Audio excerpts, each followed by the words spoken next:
tu amor, Señor. Revelanos la grandeza de tu poder y de tu sabiduría. Te pedimos que nos ayudes, Señor. Fortalece nuestras vidas. Fortalece nuestras vidas, Señor. Dale fe a aquel que ya perdió su fe, o al menos creyó que perdió su fe. Pone esperanza a aquel que está desesperanzado. Te rogamos que tu Espíritu Santo sane aquel corazón quebrantado. Como dice tu palabra, que Dios es el Dios de toda consolación. Que venga esa consolación al corazón que está desconsolado. Sana toda herida, Señor. Sana a la iglesia. Despertanos con tu palabra. Que estemos conscientes en qué tiempos estamos viviendo. Que la iglesia esté alerta, como dijo Jesús, velad y orad, para que no caigas en tentación. Velad y orad, porque no sabes el día ni la hora en que va a venir el Hijo del Hombre, dijo Jesús. Nosotros te esperamos, pero que nos encontres, Señor, preparados, trabajando en tu obra, santificados, con nuestras lámparas con aceite. Ayúdanos, Señor, a creer más. Padre, te lo pedimos en el nombre de Jesús. Amén. Amén. Tome su asiento.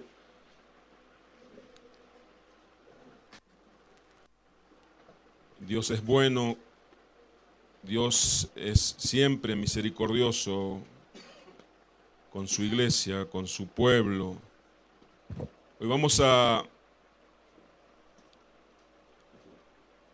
comenzar el mensaje del día de hoy leyendo lo que dice el Evangelio según San Lucas en el capítulo 24. Rápidamente vamos a ir a la palabra de Dios, porque usted vino aquí a escuchar palabra de Dios. Voy a darle otra oportunidad. Usted vino aquí a escuchar palabra de Dios. Amén. Porque, como dijo Pedro, Lucas capítulo 24, ¿a quién iremos, Señor, si solamente tú tienes palabra de vida? Lucas 24, busquen su Biblia.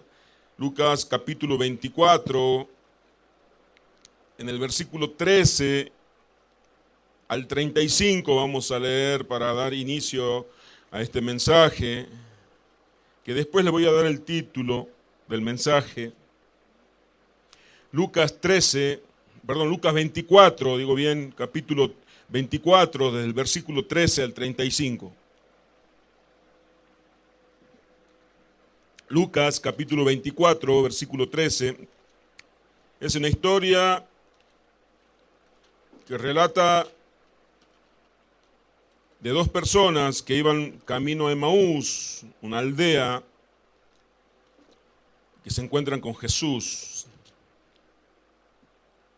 Seguramente muchísimos de los que estamos, la mayoría de los que estamos aquí, hemos leído alguna vez y conocemos esta historia. Pero vamos a ver qué es lo que quiere el Señor decirnos en esta mañana con este pasaje de la Escritura. Lucas 24, versículo 13 en adelante, dice de la siguiente manera, dice así. El título dice, en el camino a Emaús, y aquí dos de ellos iban el mismo día a una aldea llamada Emaús, que estaba a 70 estadios de Jerusalén. E iban hablando entre sí de todas aquellas cosas que habían acontecido. Sucedió que mientras hablaban y discutían entre sí, Jesús mismo se acercó y caminaba con ellos. Mas los ojos de ellos estaban velados para que no lo conociesen, para que no le conociesen. Y versículo 17 dice así, y les dijo, ¿qué pláticas son estas que tenéis entre vosotros mientras camináis? ¿Y por qué estáis triste. Voy a repetir la pregunta que le hizo el Señor a estos dos. ¿Qué pláticas son estas que tenéis entre vosotros mientras camináis? ¿Y por qué estáis tristes? Versículo 18 voy a leer. Respondiendo uno de ellos, que se llamaba Cleofas, le dijo: ¿eres tú el único forastero en Jerusalén que no ha sabido las cosas que en ella han acontecido en estos días? Entonces él les dijo: ¿qué cosas? Y ellos le dijeron: de Jesús Nazareno, que fue varón profeta, poderoso en obra y en palabra delante de Dios y de todo el pueblo. Y cómo le entregaron los principales sacerdotes y nuestros gobernantes a sentencia de muerte y le crucificaron.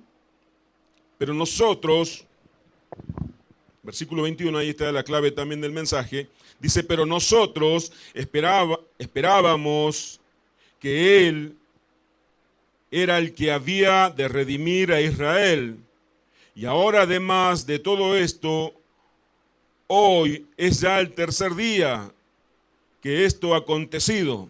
Aunque también nos han asombrado unas mujeres de entre nosotros, las que antes del día fueron al sepulcro. Versículo 23, Lucas 24 estoy leyendo. El versículo 23 voy a leer ahora. Y como no hallaron su cuerpo, vinieron diciendo que también habían visto visión de ángeles, quienes dijeron que él vive. Versículo 24. Y fueron algunos de los nuestros al sepulcro y hallaron así como las mujeres se habían dicho, pero a él no le vieron. Versículo 25. Entonces él les dijo: oh insensatos y tardos de corazón para creer todo lo que los profetas han dicho. ¿No era necesario que el Cristo padeciera estas cosas y que entrara en su gloria? Versículo 27. Y comenzó desde Moisés y siguiendo por todos los profetas, y les declaraba en todas las escrituras, lo que de él decían. Versículo 28. Llegaron a la aldea donde iban, él hizo como que iba más lejos, mas ellos le obligaron a quedarse, diciendo: quédate con nosotros, porque se hace tarde y el día ya ha declinado.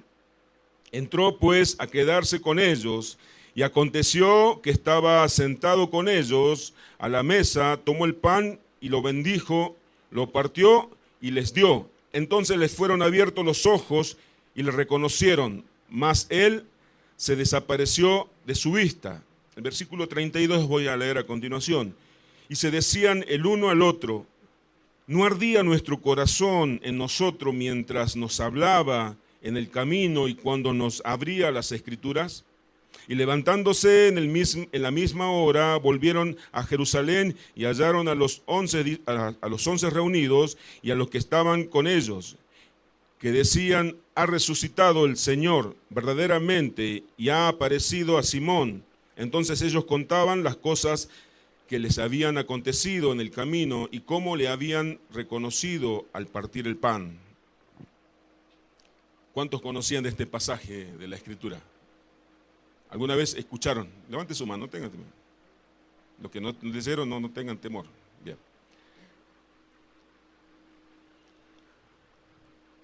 Vemos el caso que estas dos personas, conocemos el nombre de una de estas dos personas que iban caminando en Maús, llamado Cleofas.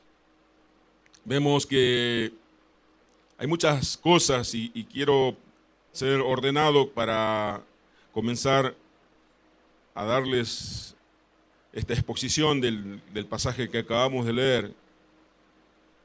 En el versículo 18,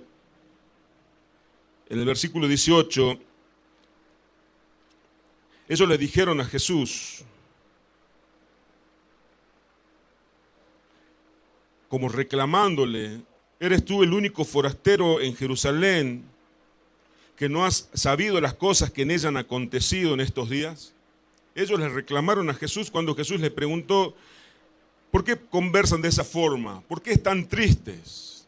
Y ellos le respondieron como de una manera poco amigable, o reclamándole, o sorprendidos quizás, que acaso era el único forastero que no te enteraste de lo que sucedió, porque era todo un suceso la crucifixión de Jesús. No sé si usted alguna vez se preguntó cómo ellos no le pudieron reconocer a Jesús. No sé si alguna vez usted se sorprendió por la actitud que tuvieron estos dos que caminaban a Emaús cuando no le reconocieron a Jesús. Yo sí me pregunté muchísimas veces. Quizás alguien pueda decir, bueno, porque Jesús estaba en un cuerpo glorificado, ya no era el mismo Jesús que ellos conocieron. Y yo le digo, sí, es verdad. O también en el mismo pasaje que acabamos de leer dice, porque Dios les había velado los ojos, y es verdad. Pero ¿por qué no lo reconocieron? Sigo indagando todavía, sigo preguntando, sigo inquiriendo todavía el pasaje. ¿Por qué no le reconocieron al Señor? ¿Que acaso cuando dice la Biblia en el Evangelio de Juan, en el capítulo 21, no lo busque, también lo conoce, por cuestión de tiempo no vamos a leerlo, pero cuando Jesús ya había resucitado y Jesús se les aparecía a los discípulos de vez en cuando los discípulos todavía estaban decepcionados por Jesús, a pesar de que algunos ya lo habían visto, pero otros no, como Pedro. Pedro estaba avergonzado porque él había negado a Jesús cuando Jesús estaba siendo injuriado por la multitud y por todos los religiosos y los principales de Israel. ¿Se acuerdan cuando Jesús ya le había advertido a Pedro que Pedro le iba a negar 3 veces antes de que cante el gallo a medianoche? Pero dice que salieron los 7 a pescar, estaban en una balsa y Jesús estaba en la playa a lo lejos y Jesús les dijo, ¿tienen hambre? ¿Tienen algo para comer? Ellos le dijeron, sí, pero no tenemos que, tiren la red a la derecha, le dijo Jesús, como aquella primera vez de la pesca milagrosa, ¿se acuerdan? Pero esta vez ya había pasado mucho tiempo. Pero dice que no le reconocieron a Jesús, pero hubo uno que sí le reconoció. ¿Quién le reconoció? Juan. Y le dijo Juan a Pedro, es el Señor. Pedro, es el Señor. El que está allá en la playa es el Señor. El que nos preguntó si tenemos hambre es el Señor. Era de noche, pero Juan le reconoció que era el Señor. Y no era el mismo Jesús que ellos conocían. Estaba en otra, tenía la gloria de Dios encima. No era el mismo cuerpo mortal, era el Jesucristo resucitado, pero Juan le reconoció. Pedro, en cambio, no le reconoció. Estos dos de Emaús, Cleofa y su compañero, no le reconocieron tampoco. ¿Pero por qué Juan le reconoció? Es otra pregunta que me surge también. Y muchos dicen que Juan le reconoció porque Juan siempre estuvo cerca del Señor, es más, apoyaba su cabeza en el pecho del Señor.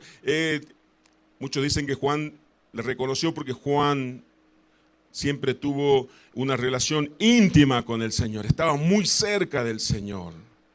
Eso habla de los adoradores, que siempre están cerca del Señor. Pero ¿por qué no me quiero escapar de la pregunta que acabo de hacer? ¿Por qué estos dos a Emaús no le reconocieron? Y podemos ver que no le reconocieron porque ellos tenían una aflicción, una preocupación y una decepción. Ellos se decepcionaron de Jesús. Ellos, en el versículo 18, si volvemos a leer Lucas 24, 18, dice, le dijeron al Señor respondiendo uno de ellos, que se llamaba Cleofas, y le dijo, ¿eres tú el único forastero en Jerusalén que no has sabido las cosas que han acontecido en estos días? Y Jesús le dijo, entonces él le dijo, ¿qué cosas? Y ellos le dijeron, de Jesús Nazareno, que fue varón profeta, poderoso en obra y en palabra delante de Dios y de todo el pueblo. Y cómo lo entregaron los principales sacerdotes y nuestros gobernantes a sentencia de muerte y le crucificaron. Versículo 21. Yo quiero que todos puedan mirar, los que tienen su Biblia, el versículo 21. Pero nosotros esperábamos que Él era el que había de redimir a Israel. Y ahora, además de todo esto, hoy ya es el tercer día que esto ha acontecido. nosotros esperábamos en Él. Estaban diciendo en otras palabras, teníamos expectativas en Él, teníamos esperanzas, habíamos depositado nuestras esperanzas en Él. Aunque no lo dijeron, pero podemos leer entre líneas que dijeron ellos, Él nos falló. Estábamos equivocados. Eso sucede cuando se pone la esperanza en algo errado. Se ponen las expectativas en lo que Dios nunca dijo, en lo que el Señor jamás dijo. Eso sucede, esa decepción viene cuando ponemos nuestras esperanzas en nuestras ilusiones y no en la palabra de Dios. Dice la palabra de Dios que nosotros tenemos que poner toda nuestra fe en la palabra de Dios. Dios, si algo nos enseña, es a aprender a poner nuestra fe en la palabra de Dios. Jesús dijo, mi cielo y tierra pasarán, pero mi palabra jamás va a pasar. Las personas pasan, las filosofías del mundo pasan, pero la palabra de Dios es para siempre. Y el que cree en la palabra de Dios también es eterno como la palabra de Dios. Ellos pusieron la fe en su imaginación. Jesús nunca dijo, yo vengo a redimir a Israel. Jesús nunca dijo, yo vengo a derrocar el imperio romano, a dejarlos en libertad. Jesús jamás lo dijo. Pero traigamos esta enseñanza a nuestras vidas, a nuestros días. ¿Qué sucede cuando nosotros pensamos que Dios va a obrar de la manera en que nosotros nos imaginamos? Y cuando entendemos que Dios es soberano y Dios no obra de acuerdo a lo que nosotros queremos, sino Dios obra de acuerdo y conforme a su voluntad, a sus decretos. Es por eso que muchas personas, muchos cristianos en las iglesias, cuando reciben malas enseñanzas, altercan con Dios. Le dicen, Dios, me fallaste. Y Dios nunca falla. Nosotros somos los que ponemos nuestra esperanza, nuestra fe en nuestras propias ilusiones. Nosotros pensábamos que Él nos iba a redimir a Israel. Nosotros creíamos que Él iba a ser nuestro libertador. Nosotros creíamos, nosotros pensábamos, nosotros nos imaginábamos. Dios es experto en destruir toda falsa expectativa. Dios solamente va a respaldar. Dios está comprometido únicamente con su palabra. No, pero si vos lo declarás con fe, Dios lo va a hacer.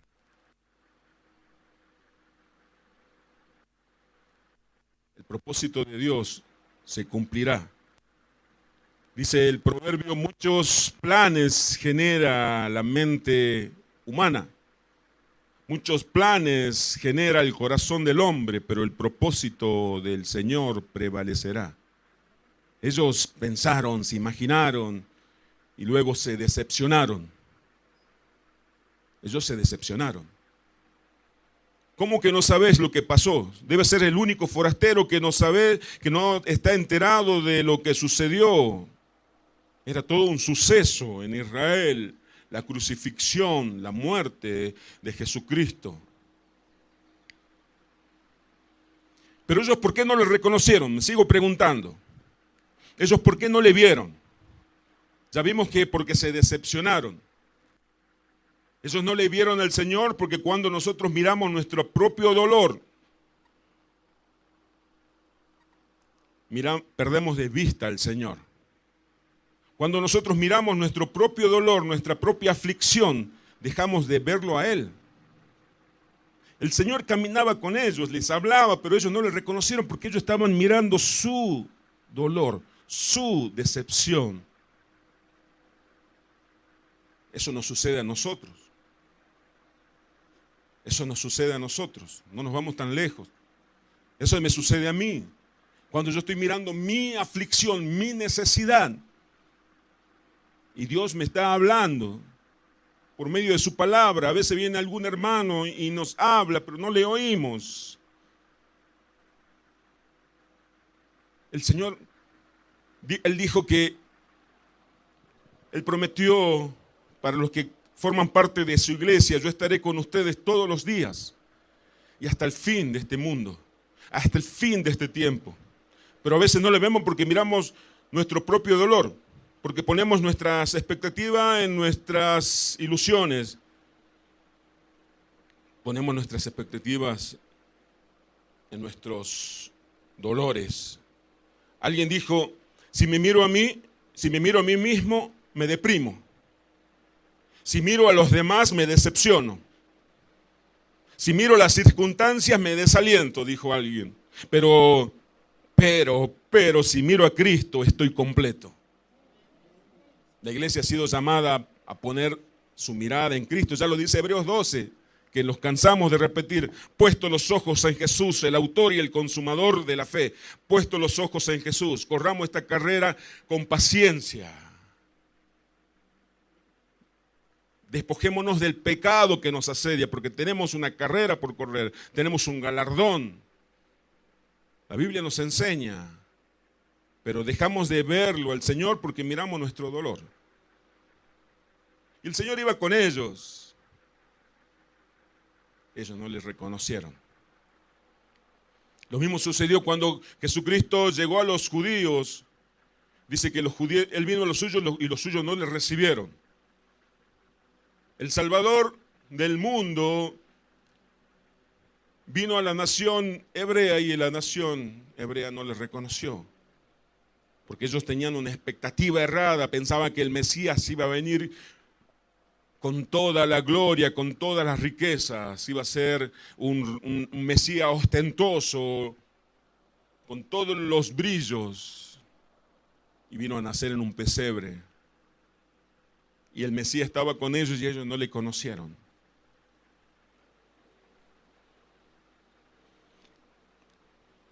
La autocompasión encegueció al profeta Elías. La vez pasada hablamos de Elías. Elías, luego de matar a 400 profetas de Baal, recibe la amenaza de la esposa del rey Acab, recibe Elías la amenaza de Jezabel. Y tuvo temor, y se compadeció Elías de sí mismo. Y dijo: yo soy el único que ha quedado en Israel, el único que no ha doblado sus rodillas a Baal. Estaba diciendo el mismo Dios: Dios me abandonó. ¿Cómo va a permitir Dios que una mujer me amenace a mí? Esa autocompasión los llevó a la depresión, esa depresión los llevó a encerrarse en una cueva y aún a renunciar al ministerio. Pero Dios les reveló todo el plan, porque Dios no es un Dios que improvisa, sino es un Dios de decreto. Le dijo a Elías: ya tengo quien te va a reemplazar. Elías, ya tengo quien va a matar a Jezabel.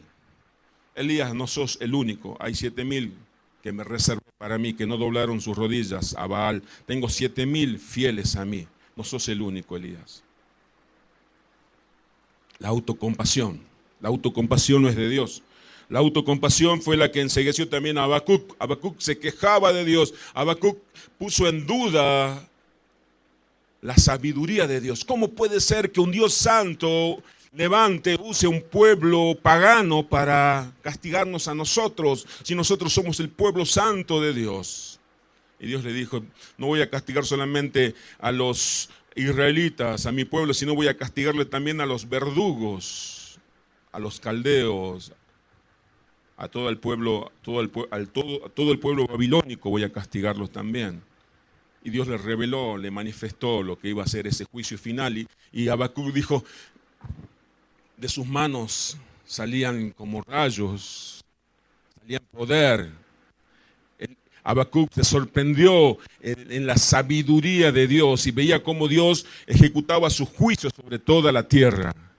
Y Habacuc termina alabándole, adorándole al Señor, no por su condición, no por las circunstancias que estaba viviendo, sino por lo que Dios era. Pero mientras Habacuc tenía su aflicción, sus ojos estaban cegados y no podía ver el propósito de Dios. Eso ocurre con nosotros también.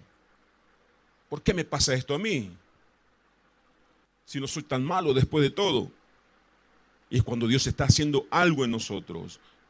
Es cuando dejamos de creer lo que dice su palabra, que todas las cosas cooperan para nuestro bien. Es cuando dejamos de creer que los planes de Dios son perfectos. Es cuando dejamos de creer que la voluntad de Dios siempre es buena, agradable y perfecta. Es cuando dejamos de creer que los pensamientos de Dios son de bien y no son de mal. Y dejamos de creer y dejamos de ver todas esas verdades porque comenzamos a ver solamente nuestro dolor, nuestra aflicción. Y entonces nos desesperanzamos, nos desilusionamos. Comenzamos a dudar del amor de Dios y decimos, ¿qué pasa? No es Dios tan fiel como yo pensaba. ¿Qué pasa? Dios no es tan amor como dice. Aunque no lo expresemos con nuestras bocas, pero sí en nuestro corazón hay una incipiente rebeldía que es percibida por Dios. Porque Dios no solamente conoce las palabras que decimos, sino las conoce antes que las digamos y conoce las intenciones que hay en nuestros corazones. Cuando ponemos las expectativas en cosas erradas, en palabras que Dios nunca dijo, entonces hallamos tropiezo en Jesucristo. Lo que le pasó a Juan el Bautista también, cuando Juan el Bautista anunció, voz en cuello, anunció a toda la sociedad, este es el Cristo, este es el Cordero de Dios que quita el pecado del mundo. Luego Juan el Bautista condenó el pecado de Herodes y Juan el Bautista fue encarcelado y luego fue decapitado. Pero antes de ser decapitado estaba encarcelado, estaba solo. Vinieron sus discípulos, usted conoce lo que voy a decir, vinieron sus discípulos a visitarlo. Entonces Juan el Bautista les dijo a sus discípulos, se me hace el que dije el Cordero de Dios, no es el Cordero de Dios. Vayan a verlo a Jesús y pregúntenle si Él es o debemos esperar a otro. Y fueron a Jesús los discípulos de Juan y le dijeron, nos manda Juan, nos pregunta si sos el verdadero o tenemos que esperar a otro. Y Jesús, porque Jesús tenía convicción, seguridad de quién Él era, no se defendió. Jesús estaba convencido de quién era. Él no se defendió. Le dijo, miren la obra de Dios. Los ciegos ven, los sordos oyen, y a los pobres les he predicado el evangelio. Esto díganle a Juan. Cuando se retiraron los discípulos, Jesús dijo, bienaventurado el que no hace tropiezo en mí. Estaba diciendo, bienaventurado el que no tropiece conmigo, el que no se aleje por causa de mí. Bienaventurados aquellos que entiendan el propósito, el plan de Dios. Bienaventurados son aquellos, estaba diciendo Jesús, que no pongan su mirada en su dolor, en sus circunstancias, sino que pongan su mirada siempre en Dios. Porque si nos miramos a nosotros, vamos a ver debilidades. Yo le decía el viernes a los hermanos, si comenzamos a mirarnos unos a los otros, seguramente, pero seguramente vamos a encontrar muchísimos errores, muchísimas faltas. Y vamos a comenzar a murmurar los unos de los otros, y vamos a criticarnos los unos a los otros. Pero la Biblia nos manda a poner nuestra mirada en Jesús. Y Hebreos, cuando el autor de Hebreos le escribe en Hebreos 12, dice, puesto los ojos en Jesús, le escribía a los hermanos hebreos que estaban pasando por persecución, por un exilio. La carta tiene un propósito de animarlos. Y les decía a los hermanos de hebreos, ustedes pongan la mirada en Jesús. Y miren lo que Jesús soportó injustamente. Ustedes no soportaron todavía como Él. Y si nosotros sufriéramos como Jesús, sufriríamos justamente, porque somos malos y pecadores. Pero Él no merecía sufrir, y Él sufrió por causa de nosotros. Jesús nunca dijo que en este mundo iba a ser fácil. Jesús nunca dijo que en este mundo a nosotros nos iban a amar. Jesús nunca nos mintió. Jesús nos dijo que en este mundo vamos a encontrar aflicciones, ¿sí o no? Jesús dijo que el mundo los va a aborrecer. Voy a traducirlo. El mundo los va a odiar a ustedes porque primero me ha odiado a mí. A veces nos sorprendemos cuando encontramos oposiciones y decimos, ¿qué pasa, Dios? ¿Dónde estás? Y comenzamos a mirar nuestro dolor y comenzamos a caminar como lo de Maús. El Señor está a nuestro lado porque Él prometió estar a nuestro lado, pero no lo vemos, no lo percibimos, no lo oímos. Es cuando nuestro corazón comienza a endurecerse. Es cuando las palabras comienzan a rebotar porque nuestros oídos están tapados, nuestra visión está cegada por causa de la autocompasión.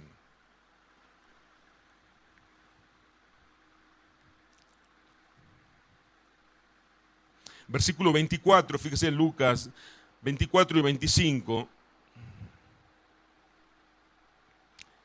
El versículo 25 del Lucas 24, versículo 25, observemos, contemplemos el versículo 25. Entonces él le dijo: oh insensatos y tardo de corazón para creer. Todo lo que los profetas han dicho, ¿no era necesario que el Cristo padeciera estas cosas y que entrara en su gloria? Y comenzando desde Moisés y siguiendo por todos los profetas, le declaraba en todas las escrituras lo que de él decían. Jesús les exhortó diciéndoles, yo lo voy a leer en otra versión. Entonces Jesús le dijo: qué necios son, le cuesta tanto creer todo lo que los profetas escribieron en las escrituras.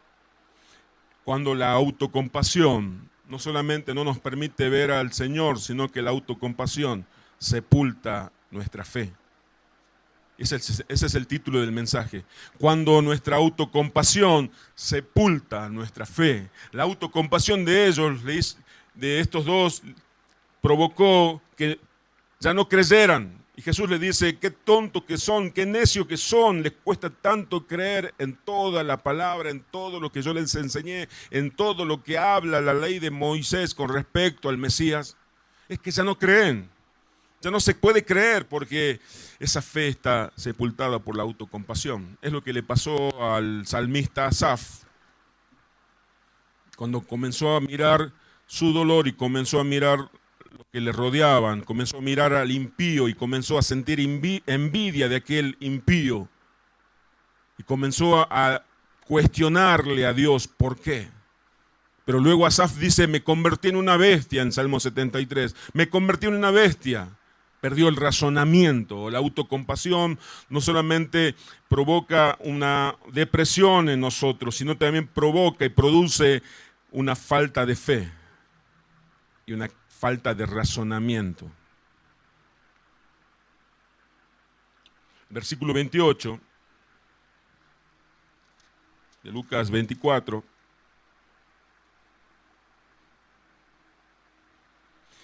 Llegaron a la aldea a donde iban y él le hizo como que iba más lejos.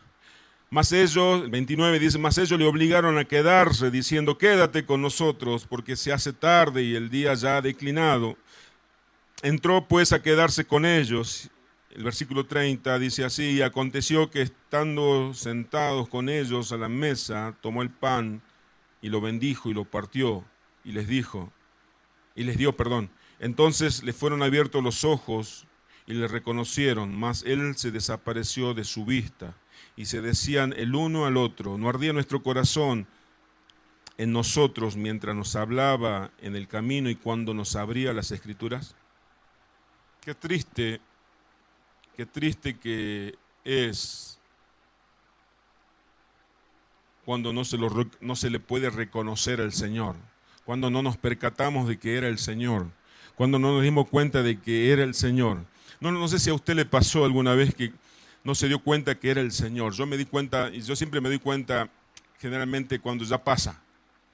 Cuando uno está pasando por un problema, por un dolor, por un sufrimiento, llámese enfermedad, aflicción, necesidad, escasez, lo que fuera, uno no entiende por qué en ese momento uno se cuestiona, uno ora a Dios de una manera diferente, uno ora a Dios pidiéndole que Dios mueva su mano de poder y que nos saque de ese pozo de la desesperación. Pero después que pasa de esa necesidad, uno se da cuenta: era el Señor. Era el Señor que me llevó a ese lugar, era el Señor que me llevó a ese desierto, era el Señor. Y el Señor era el que me hablaba, el Señor era el que me reconfortaba, el Señor era el que me fortalecía, era el Señor. Pero después que sale de ese pozo de la desesperación, nos damos cuenta recién: era el Señor. Yo me di cuenta de muchas veces: era el Señor.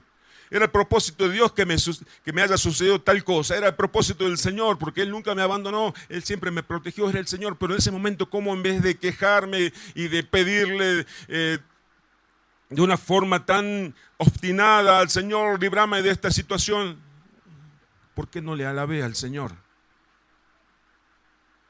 ¿Por qué no le bendije en ese momento? ¿Por qué no le di gracias? Y sus palabras dice, sean agradecidos a Dios en todo tiempo y por todo. Porque estamos cegados por la autocompasión. Hace poco estudiamos el libro de los Hechos, en el capítulo 4, cuando los discípulos recibieron una amenaza de los fariseos. Me sorprendía, y quiero recordarles y contarles a los que no estuvieron en esa enseñanza, me sorprendía cómo oraban esos discípulos al Señor. Saben que no oraban pidiendo que Dios quitara las amenazas o que Dios destruyera a los enemigos que los amenazaban. Ellos nunca pidieron, Señor, líbranos de esas amenazas. Las amenazas eran que no prediquen el Evangelio. Cuando Pedro y Juan fueron amenazados para que ya no hablaran de Jesucristo. Y ellos se reunieron con la iglesia a orar y la oración comienza diciendo, soberano Dios, creador de todo lo que existe, del cielo y de la tierra. Y ellos comienzan a entender que todo lo que ocurrió con Cristo era un plan perfecto de Dios, profetizado por David.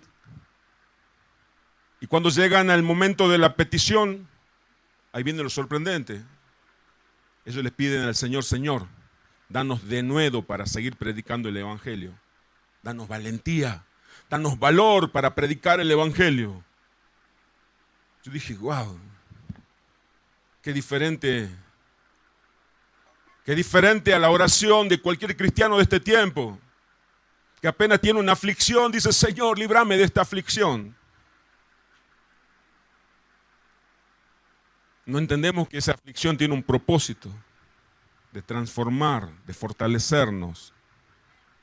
¿Qué acaso no son las aflicciones las que fortalecen nuestra fe? Por eso Pablo en varias ocasiones dice, yo me glorío de las tribulaciones. Y volvemos a leer, ¿será verdad lo que leí? ¿No será un error de imprenta? No, no es un error de imprenta. Es un error de entendimiento nuestro. Que todo propósito, dice la Escritura en Romanos 8:28, un versículo tan trillado ya por la iglesia cristiana, más a los que aman a Dios, a los que aman, amor a Dios, todas las cosas les ayudan a bien. Está diciendo, esto se trata del amor de Dios. Estos dos que iban a Emaús dudaron de algo, dudaron del amor de Dios. Porque la autocompasión nos hace olvidar y nos hace cuestionar que Dios nos sigue amando. Pobre de mí, decía Elías, soy el único que ha quedado. Pobre de mí, decía Habacuc, si somos el pueblo de Dios. Se olvidó del amor de Dios. Nosotros nos olvidamos que Dios nos ama. Somos como aquellos hijos que son disciplinados y cuando son azotados por el papá, dice, parece que el papá ya no me ama. Pero después que el hijo crece, dice, mi papá me amaba, por eso me azotaba. Dios nunca nos deja de amar, pero la autocompasión nos hace dudar del amor de Dios.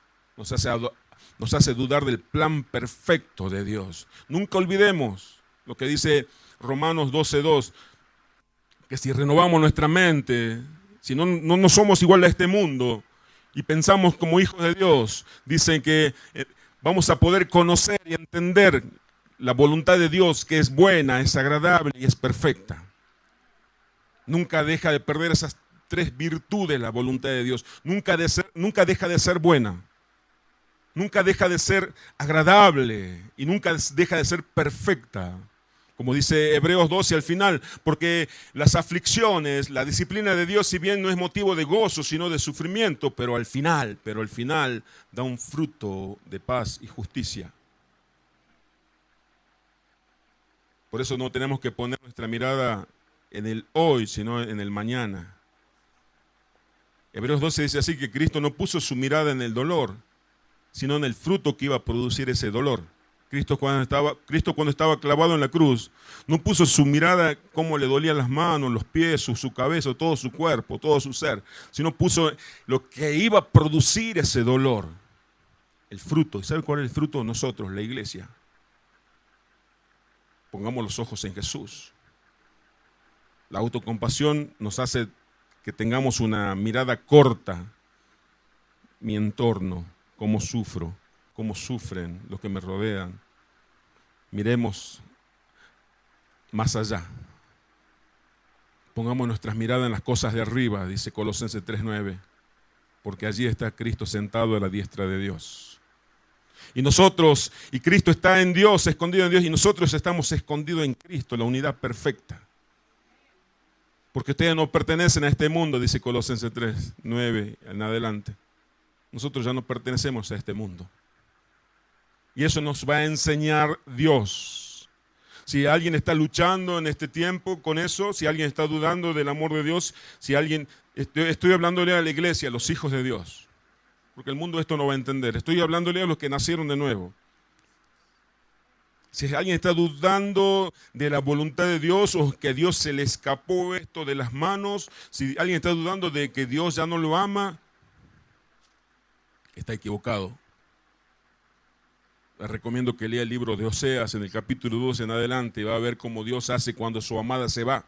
Cómo Dios pone espino en el camino de su amada. Cómo Dios seca las viñas de su amada. Cómo Dios seca la tierra de su amada para que su amada piense, diga, estaba mejor con mi amado, voy a volver a él. Siempre es el amor de Dios, siempre es el amor de Dios, aún en cada azote, en cada disciplina, en cada sufrimiento, en cada lágrima nuestra, tenemos que ver el amor de Dios.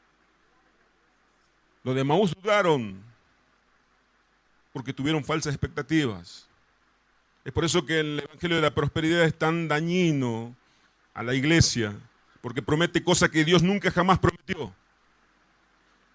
Y en vez de provocar y de producir corazones adoradores a Dios, provocan corazones que altercan contra Dios. ¿Por qué Dios? Usted fíjese en la iglesia de la prosperidad. Usted vaya un año, después pase un año, vaya otro año, va a ver que la gente son nuevas personas, no son las mismas. Son poquitos los que quedan. ¿Por qué se va renovando?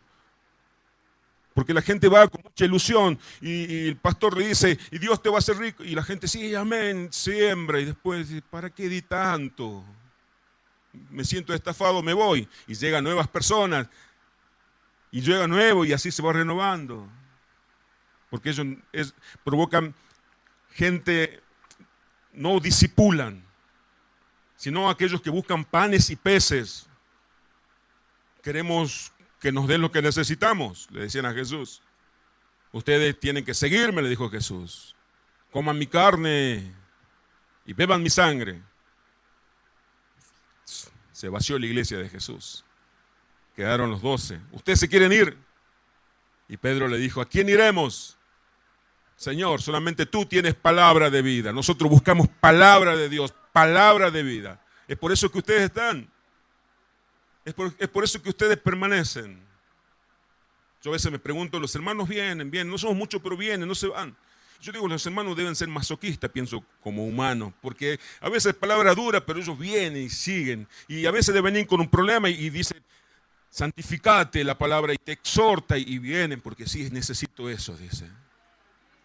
Necesitamos eso. Necesitamos palabra de vida. Pero los que tienen las expectativas puestas en la imaginación del hombre, en el anhelo, en el deseo del corazón del hombre, entonces siempre están altercando con Dios. Pero ¿por qué Dios no me enriqueció? ¿Por qué Dios no me sanó? ¿Por qué Dios no hizo esto? ¿Por qué Dios me falló? Porque le predican, les enseñan un Dios que no es bíblico. Yo no te puedo decir cuánto durará tu desierto. Eso tenés que preguntarle a Dios en la intimidad. Pero sí te puedo decir que en medio de la prueba, no le pidas a Dios que te libre de la prueba, sino que le pidas a Dios fortaleza para pasar esa prueba. Porque Pablo le rogó 3 veces al Señor, Señor, quítame este aguijón que hace que mi carne se desgarre, que hace que no pueda soportar más y es como un mensajero de Satanás que me abofetea. Y Jesús le dijo, no, bástate mi gracia, lo que dije la semana pasada. Mi poder se perfecciona en tu debilidad. porque cuando sos débil, entonces yo puedo perfeccionar, manifestar mi poder, mi fuerza en tu vida, Pablo. Señor, haceme fuerte. Señor, porque Dios no es un padre que se agrada, que se deleita con el dolor de sus hijos. Todo lo que tenemos, lo que somos papá o lo que son mamá, cuando nos toca azotar o nos tocó azotar a nuestros hijos en alguna oportunidad, a nosotros nos dolía más que a ellos. Yo creo que a Dios le duele también, pero sabe que ese dolor que provoca en nosotros tiene un propósito de perfección. Porque el propósito de Dios, dice Romanos 8:29, a los que Él llamó, es hacerlo a la imagen, conforme a la imagen de ¿quién? De Cristo. De Cristo. Para eso fuimos llamados, para ser formados, conformados según la imagen de Jesucristo. Oramos al Señor. Oramos al Señor.